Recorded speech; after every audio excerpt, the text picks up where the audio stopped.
So welcome back students. So today we are going to work more on the bar charts, and today we are going to understand how to come up with the multiple bar charts. So if there are multiple bar charts like for comparison purpose, so how we are going to do that.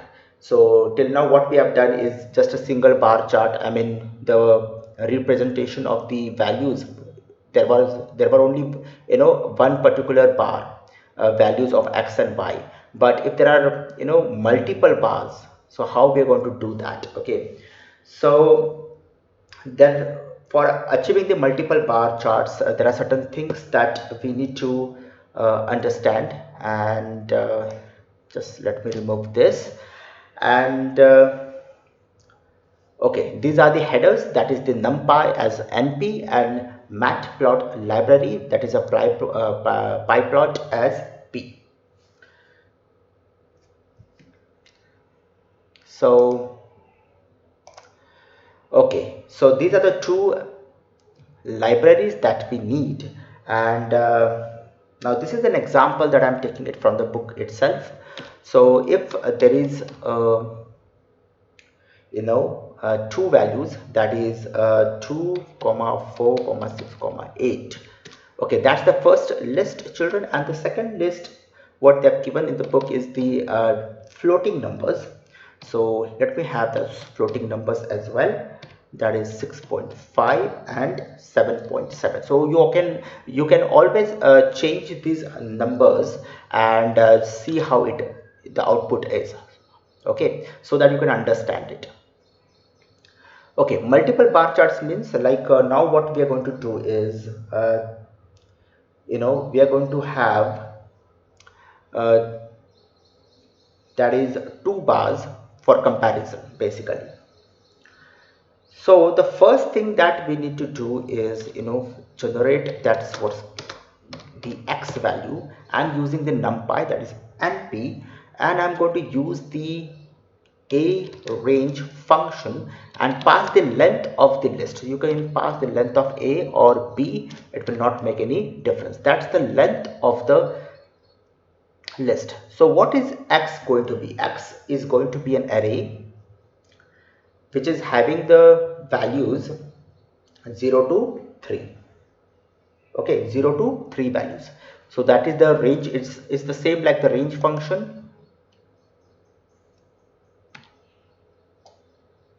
Okay, just a minute, made some mistake, that is a range.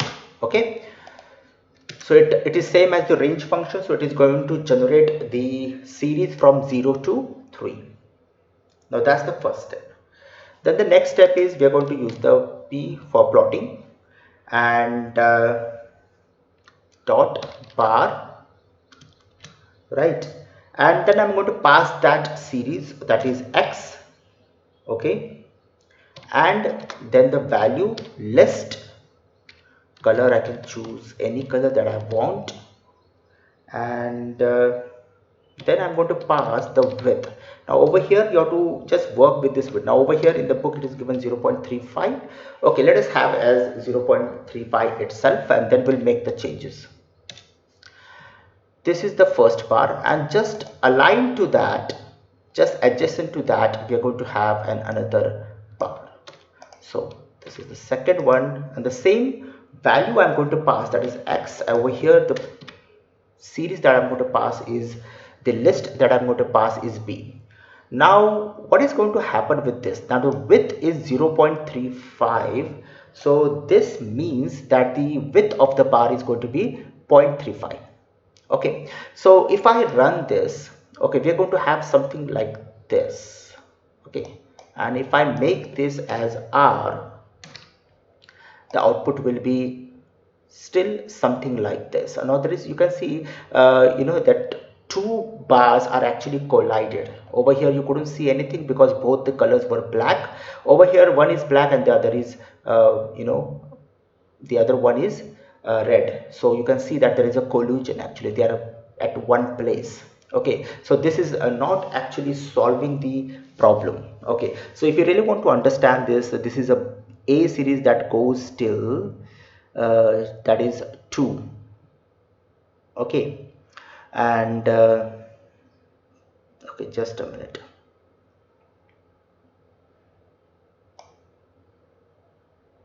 Okay, so we're just going to come across, so this is like they are collided with each other.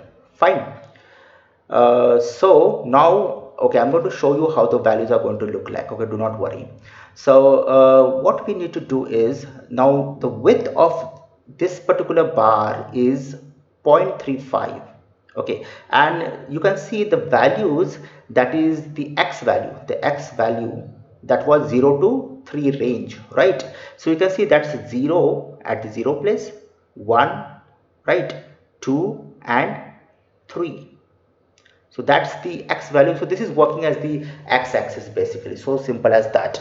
Okay, so what is happening over here, this is acting as the x values and this is acting as the x-axis and this is acting as the y-axis. That's what it is basically. No confusion about it. Okay, but it is, but I want the second bar just adjacent to that first red one, or to the black one, I mean to say.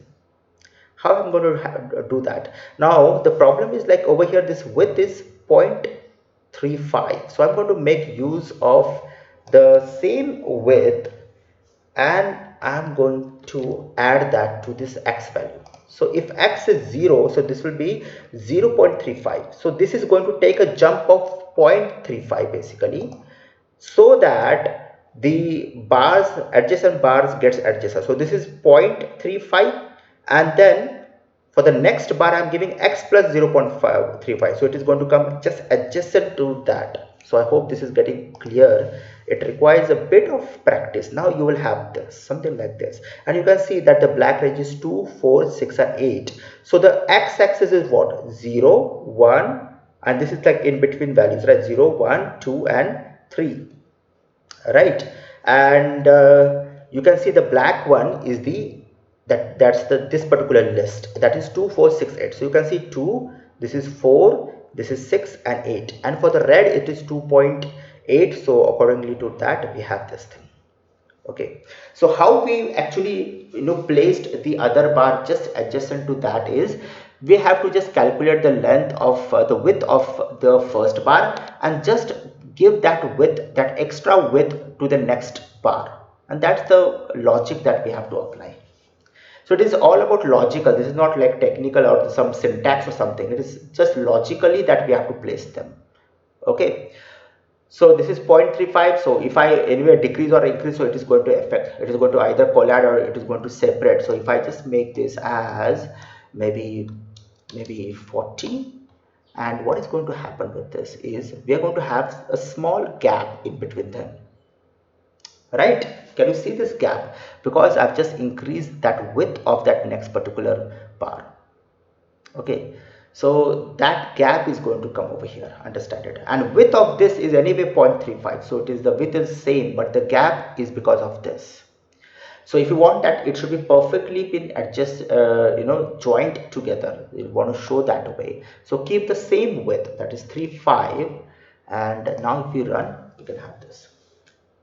So this is how it is, children, about the bar chart. And then there are some other examples given in the book. Okay, there are some other examples given in the book, so let us do that also, so that we can have a lot of practice on this. Okay, so let me just delete this. So I hope this is clear. So this is acting as the x and this is the y. This is also x and y, but for this x I'm giving that extra 0.35 so that these two bars are just adjacent to each other, just they get joined, perfectly joined.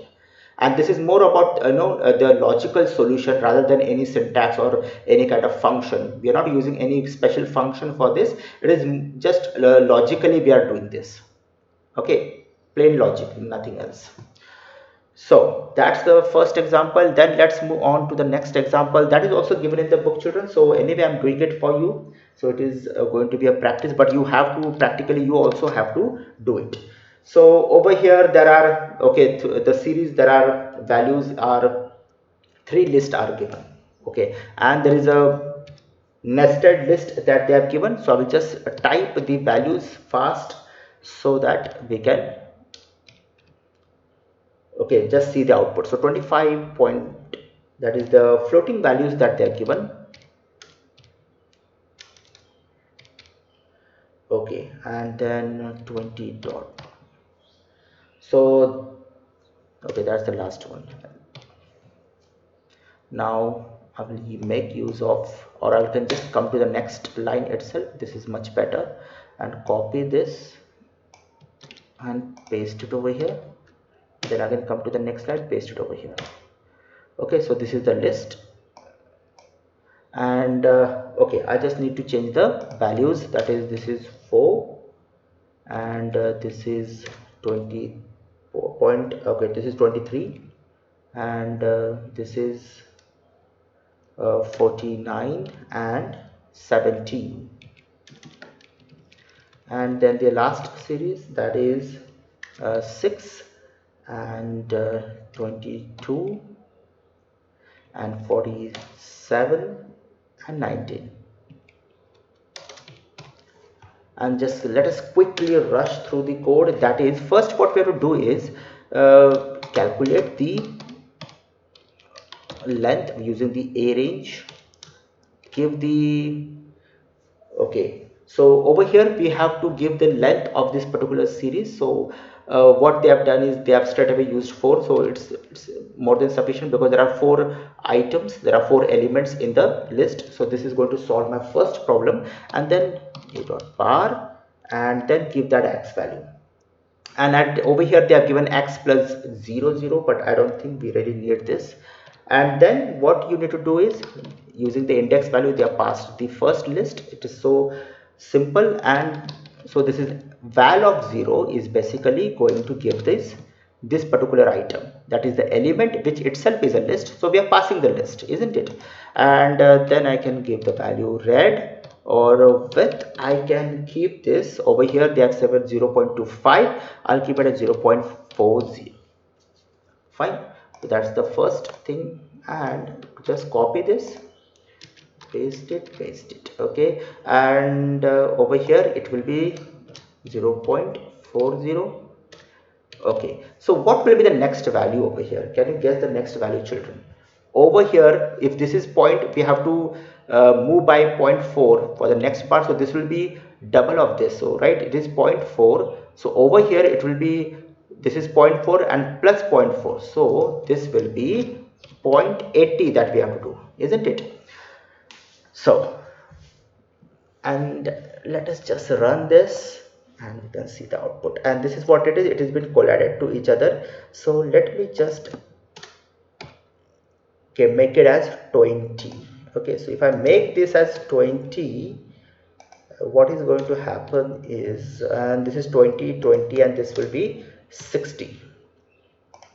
This is 20. Okay, let me just run this, and you can see this. Okay, this is 20. Okay, I have to change the colors, that is K, and over here I'll make it as G, and now that is more than sufficient, I guess. Okay, so you can see 5.4. Acha, this I have to provide 1, and the second list as 2, and now I guess we are perfect. Okay, so these are the values, children.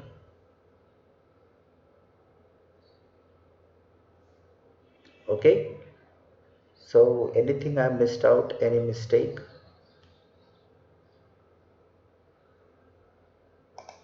Or is I think that's perfect. And width is 0.5, and this is 20. Okay, this should be not 60, sorry, this should be 40, isn't it? We are moving. Okay, that's perfect. Okay, so this is now quite perfect.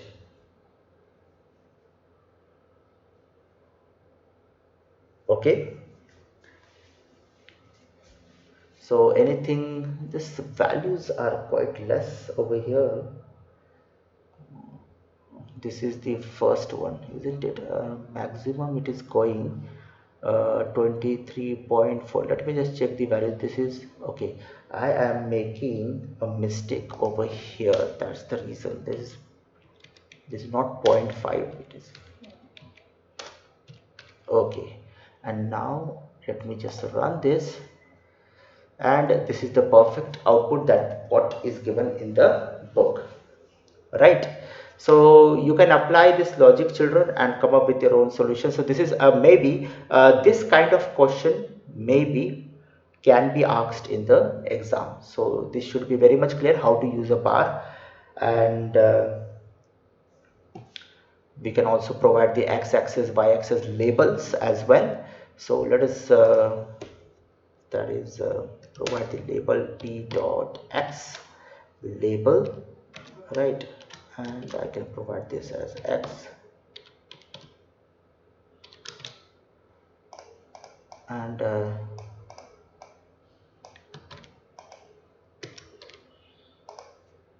y. Okay, so this is I've provided wrong one. This is x and this is y. Okay, so x-axis and y-axis, so everything is perfect. And if I just simply make this as horizontal h, bar h is going to give an error. So for horizontal, okay, we have to just check this out. For the horizontal one, that is got multiple values argument, that is width. Okay, so let me just remove the width. That is a horizontal bar.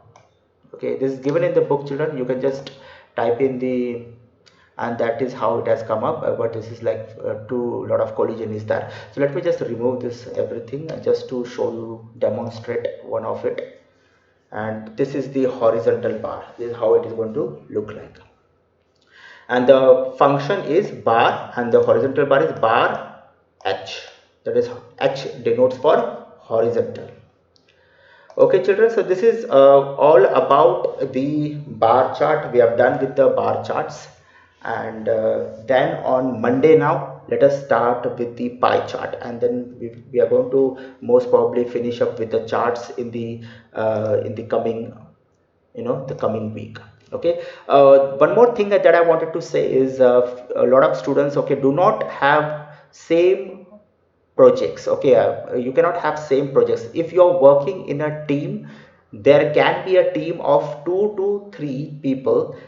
Please inform me if you are working in a team. But if one team is working, I guess one student is working on hospital management. So hospital management is done, children. Anybody is looking for that, do not take that topic of hospital management. Another student had come up with the hotel management, I guess. So that is also done. So for them who have yet not given me the topic, so please do not choose these two topics. And if you're working in a team, then let me know. 2 to 3 people in one team, but then that project should be also of that level. If you're working in a group, so obviously the size of the project will also increase. Please understand all these factors. It will matter a lot. Okay, so yes, you do not have to give a lot of time, but if you're working in a group, so obviously you can distribute your work, and so we can expect some much better output, and the size of the project will be also a bit bigger than as compared to the person who is working as a single on a particular project, right? So that's it, children, for today. So Monday we are going to start with pie charts. Okay, that's it. Bye for now.